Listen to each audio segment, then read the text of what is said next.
Episode 24 of Building the Box. We're back. This was filmed earlier in the week, so I'm trying to compress everything in. Erin, my assistant, is away.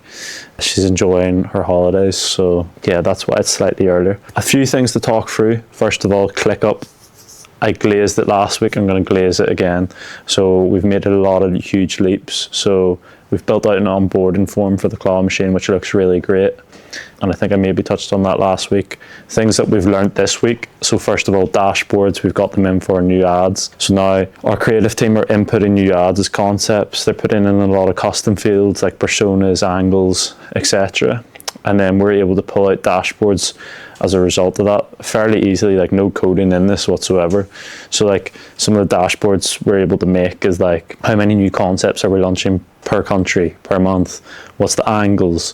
What's the personas? So we can start seeing that we're under indexing in certain personas or angles, and then we can start recalibrating how many ads we're putting out. ClickUp is class. And then finally, when I was like yesterday, like marveling at creating these dashboards and the onboarding forms that are really good, I stumbled across super agents. Now I looked at these maybe 2 months ago when they first came out, and I thought they were a bit naff, but they seem to have gone through a lot of product development in 2 months, and now they look pretty good. So I have integrated already Gmail and my calendar, but I haven't set up super agents there, although they look very capable. I already have a lot of automation in there thanks to Erin being my assistant and helping with that. But I think that can help speed up her time and means she doesn't have to focus on that, can focus on higher leverage tasks, which is great. But I have seen a few things. So I've set up now basically, so I already have a note taker, but I've set up an agent that takes notes and then turns them into actions automatically. I've set up an agent that any unassigned tasks assigns an owner and a deadline for it. So I think about 50% of our tasks sitting in our whole workspace were unassigned with owners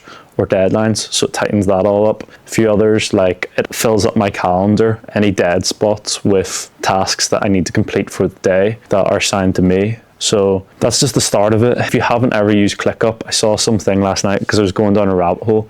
415 out of 500 Fortune 500 companies use it, which is an insane stat. It pretty much can replace Slack and any project management tool you use. And it can be your one source of truth. Like you can use the AI to ask anything about your company.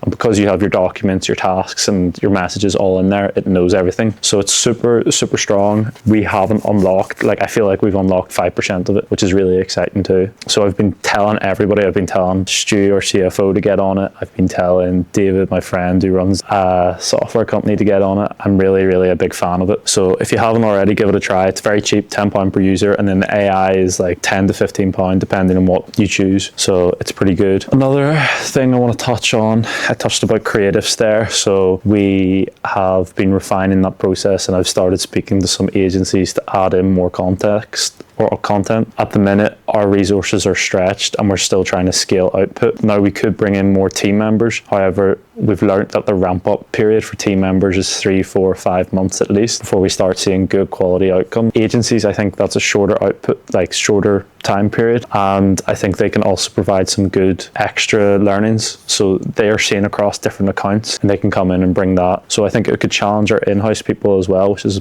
a good thing, but also provides us with that immediate quality. It's also a lot looser commitment than bringing on an employee, because you feel like you have to do right by that employee.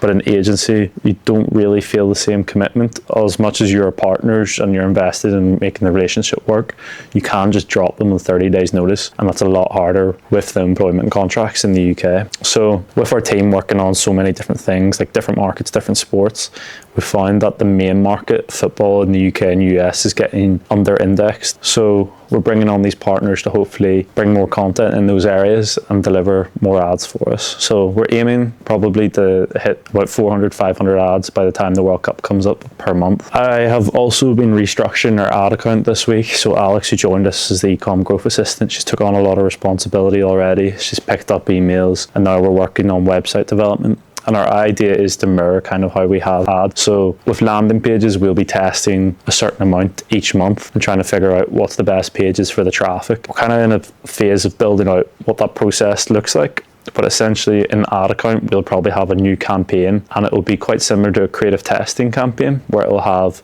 new ad sets for each landing page, and we'll take our best ads and run them with those new landing pages. And what we're looking there is just what the meta CPA is in platform, and then we'll also be looking at what Shopify is telling us the conversion rate is on those unique URLs. We have a long way to go on it. We have to do a lot of research, and we have to figure out how we're going to build them. We have a really good developer, we have a good designer, so the ideas will flow, but whether the designing and development will be quick enough or how we like it is up for debate. And so maybe we'll need to build them in Replo. That is up for further discussion. I'll let you know when we all decide that, but I'm excited about that because I think if we're testing even one page, new page a month, like we'll quickly find a new winner this year. If we're testing 4 or 5, we'll find multiple winners this year, which is really exciting. Another feature we're looking at add, and this is really inspiration from speaking to Ben from Gym Pro Lux, is their third-party pages. So what they do is they take ads that have fatigued and then they launch them as new ads on their third-party page. So for instance, one of our winning ads, maybe from 3 months ago,